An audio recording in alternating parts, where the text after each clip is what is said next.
किताब मुकद्दस में से खरूज के 16वें बाब की तिलावत।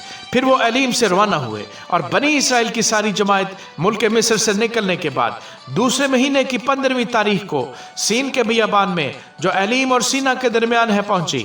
और उस बियाबान में बनी इसराइल की सारी जमात मूसा और हारून पर बुड़बुड़ाने लगी और बनी इसराइल कहने लगे, काश कि हम खुदावंद के हाथ से मुल्क मिस्र में जब ही मार दिए जाते, जब हम गोश्त की हांडियों के पास बैठकर दिल भर कर रोटी खाते थे, क्योंकि तुम तो हमको इस बियाबान में इसीलिए ले आए हो कि सारे मजमा को भूखा मारो। तब खुदावंद ने मूसा से कहा, मैं आसमान से तुम लोगों के लिए रोटियां बरसाऊंगा, सो ये लोग निकल निकल कर फक्त एक एक दिन का हिस्सा हर रोज बटोर लिया करें, कि इससे मैं इनकी आजमाइश करूंगा कि वो मेरी शरीयत पर चलेंगे या नहीं। और छठे दिन ऐसा होगा कि जितना वो लाकर पकाएंगे वो उससे जितना रोज जमा करते हैं दूना होगा। तब मूसा और हारून ने सब बनी इसराइल से कहा कि शाम को तुम जान लोगे कि जो तुमको मुल्क मिस्र से निकाल कर लाया है वो खुदावंद है, और सुबह को तुम खुदावंद का जलाल देखोगे, क्योंकि तुम जो खुदावंद पर बुड़बुड़ाने लगते हो उसे वो सुनता है। और हम कौन हैं जो तुम हम पर बुड़बुड़ाते हो?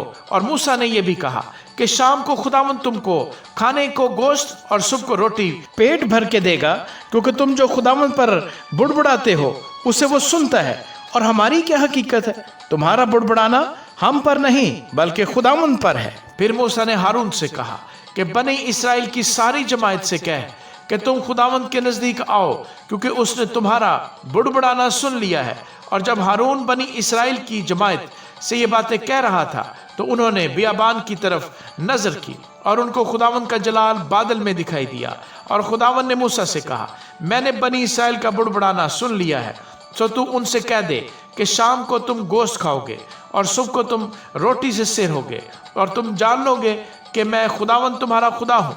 और यूं हुआ कि शाम को इतनी बटेरें आईं कि उनकी खैमागाह को ढांक लिया, और सुबह को खैमागाह के आसपास औस पड़ी हुई थी। और जब वो औस जो पड़ी थी सूख गई तो क्या देखते हैं कि बियाबान में एक छोटी छोटी गोल गोल चीज, ऐसी छोटी जैसे पाले के दाने होते हैं, जमीन पर पड़ी है। बनी इसराइल उसे देखकर आपस में कहने लगे मन, क्योंकि वो नहीं जानते थे कि वो क्या है। तब मूसा ने उनसे कहा, ये वही रोटी है जो खुदावंद ने खाने को तुमको दी है। सो खुदावंद का हुक्म यह है कि तुम उसे अपने अपने खाने के मिकदार के मुआफिक, यानी अपने अपने आदमियों के शुमार के मुताबिक फीकस एक उम्र जमा करना, और हर शख्स उतने ही आदमियों के लिए जमा करे जितने उसके डेरे में हों।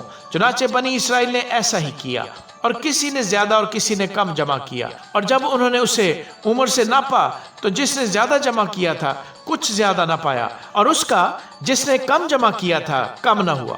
उनमें से हर एक ने अपने खाने की मिकदार के मुताबिक जमा किया। और मूसा ने उनसे कह दिया था कि कोई इसमें से कुछ सुबह तक बाकी न छोड़े। तो भी उन्होंने मूसा की बात ना मानी, बल्कि बाजों ने सुबह तक कुछ रहने दिया, सो उसमें कीड़े पड़ गए और वो सड़ गया।